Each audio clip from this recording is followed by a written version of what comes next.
ও আচ্ছা। তারপর ফ্রেশ হয়ে এসে খেয়ে ঘুমিয়ে পড়লাম। শরীরটা অনেক ক্লান্ত আজ। একেবারে সন্ধ্যাবেলা ঘুম ভাঙলো কারো ফোন আসাতে। হ্যালো। কেমন আছিস কুত্তা তুই? আপনি মনে হয় কোনো ভুল নম্বরে ফোন দিছেন, কারণ এইখানে আপনার মতো কোনো কুত্তি বা কুত্তা থাকে না। এইখানে অতি ভদ্র আর সুশীল একটা পোলা থাকে। ওই, তুই কি বললি? আমি কুত্তি? তাহলে আমি কুত্তা? তুই যে কুত্তা বললি, যদি চিড়িয়াখানার কেউ শুনতে পেত তাহলে ইঞ্জেকশন দিয়ে মেরে ফেলতো। একদম ঠিক করতো। আর তুই কুত্তা ছিলে, কুত্তা আছিস, কুত্তাই থাকবি। বুঝতে পারলি? না, বুঝি না। এটা কেমন কথা? যা ভাগ। হুম, স্বার্থপর। আমি কি তোর মতো নাকি রে? একটা বারও তো আমার কথা মনে পড়ে নাই। খবর নিছোস একবার? এখন যাও, আমি দিয়েছি, তুই বলতেছস ভাগতাম। যা, তোর সাথে আমার বন্ধুত্ব শেষ। এই কুত্তি না, এটা মজা করে বললাম। কে বললো তোর কথা মনে পড়ে না? তোর কথা আমার সবসময় মনে পড়ে।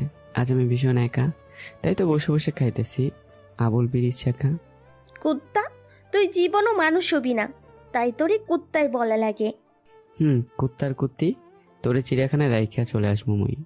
হুম, হয়েছে। তা কেমন আছিস? হ্যাঁ ভালো। তুই কেমন আছিস? হুম, আমিও ভালো। আর শোন, তোদের কলেজে ভর্তি হইব। ও, তাহলে তো অনেক ভালো। চলে আয়। হুম, আচ্ছা, তাহলে এখন ডাকি। কেন, না রাখলে হয় না? বিল কে দিব? কেন, তোর বাপ দিব। হুম, ব্যাটা চাপাবাজ। তুই এটা বলতে পারলি আমি চাপাবাজ? তো কি চাপাবাজ? ওই তো আচ্ছা, আম্মু ডাকতেছে রে। ওকে। তারপর ঘুম থেকে উঠে আপু আর আম্মুর কাছে গেলাম। গিয়ে দেখি আম্মু শুয়ে আছে। এই কি আম্মু, তোমার শরীর ভালো না?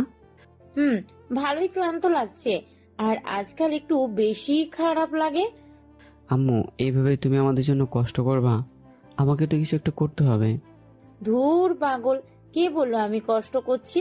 তোরাই তো আমার সুখ আরাম আয়েশ। তুমি চিন্তা করো না, আল্লাহ যদি এই জবটা আমাকে দিয়ে দেয় তাহলে একটু হলেও আমার তোমার কষ্ট কমবে। আপু, তা কি হলো? ভালোই তো দিলাম ইন্টারভিউ, দেখা যাক কি হয়। চিন্তা করো না, আল্লাহ নিরাশ করবে না। যা গিয়ে পড়তে বসো। আমাকে একটা কিছু করতে হবে। আর কতদিন এইভাবে আম্মু কষ্ট করবে? তারপর গিয়ে পড়তে বসলাম। হঠাৎ ওই মেয়েটার কথা মনে পড়ে গেল। কত সুন্দর একটা মেয়ে, বাহ! কিন্তু যা দেমাক, আল্লাহ! এইসব মেয়েকে আমি টাইট দিতেই জানি। আমার সাথে লাগতে আসলে বুঝবে এই ওপি কি জিনিস। এসব ভাবতে হয়তো কখন ঘুমিয়ে গেলাম মনে নেই। সকালে ফজরের আজানে ঘুম ভাঙলো। ঘুম থেকে উঠে নামাজ পড়ে কিছুক্ষণ হেঁটে কলেজের জন্য রেডি হয়ে গেলাম। যাই হোক, কলেজে চলে আসলাম। অন্তর, কেমন আছিস? ভালো। তোরা? আমরা ভালো। এমনি পিছন থেকে কে যেন শাড়ির কলার টান দিয়ে দিল। পিছন ফিরে তো আমি অবাক। ওই, তুই কাল আমাকে কি বললি? কেন, শুনতে পান না নাকি গানের কোম্পানি? আর শাড়ির কলার ছাড়েন। I can not understand what's your problem. আমার সমস্যা নাকি তোর? পাগল কোথাকার! ওই, তোর এত বড় সাহস কি করে? আর কি, আমি কানের কোম্পানি? আমি কে তুই চিনিস? দোষ এ কি করছিস? কাল কি বললি ওনাকে? ক্ষমা চেয়ে নে। হোয়াট? কাল ভুল করেছেন উনি, আর ক্ষমা চাইতে হলে উনি যাবেন। আর কে আপনি? হ্যাঁ, কোন জায়গার মহারানী? কোন জায়গার মহারানী আসছে রে? কোন এমপি মন্ত্রীর মেয়ে যে চেনা চেনা লাগবে দেখে? দেখে তো মনে হচ্ছে ফুসকাওয়ালি। হোয়াট? নীলা আপু, ও আপনাকে চিনতে পারে নাই। আমি ওকে বলতেছি। কি বোঝাবি তোরা? ওরে আজ আমি খেয়ে ফেলবো। অপি, সরি বল। আর তুই এদিকে আয়, তোকে কিছু বলার আছে। কেন আমি সরি বলবো? আর ওনাকে আমার চেনার কি দরকার আছে? ওনাকে যে আমার চেনা লাগবে? আমার উনি জেফ না বোন যে ওনাকে চেনা লাগবে? কি বলবে এখানে বল। ও হচ্ছে নীলা আপু, আমার 1 বছর সিনিয়র। আর উনি হচ্ছে শাহ আলম খানের মেয়ে। কি? কোন শাহ আলম খান? মন্ত্রী শাহ আলম খানের কথা বলছিস? নীলা আপু উনার মেয়ে। নীলা আপু আপনাকে চিনে নাই। প্লিজ ওরে ক্ষমা করে দেন। হ্যাঁ আন্টি, আমি থুকু। আপু, আমি আপনাকে না জেনে এত কথা বলে ফেলেছি, প্লিজ মাফ করে দেন। মনে মনে বলছি, মন্ত্রীর নামে নিজের বাপের নাম বললে কি মন্ত্রী হওয়া যায়? তোর মাফ নাই।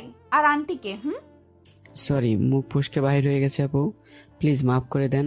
কই আপনি আর কই আমি? না, করবো না তোরে। আপু দেন না, ও বুঝে নাই। হুম করতে পারি, একটা শর্ত আছে। কি শর্ত আপু? এখন তোকে একটা মেয়েকে কিস করতে আর এটা তুই করবি, ব্যাস। কাকে কিস করবো আপু? আপনি সব কি বলছেন? পরে আমার জুতা দিয়ে মার দিবে। আমি কিছু বুঝতে চাই না। তোর তো অনেক সাহস, তাই না? আর যদি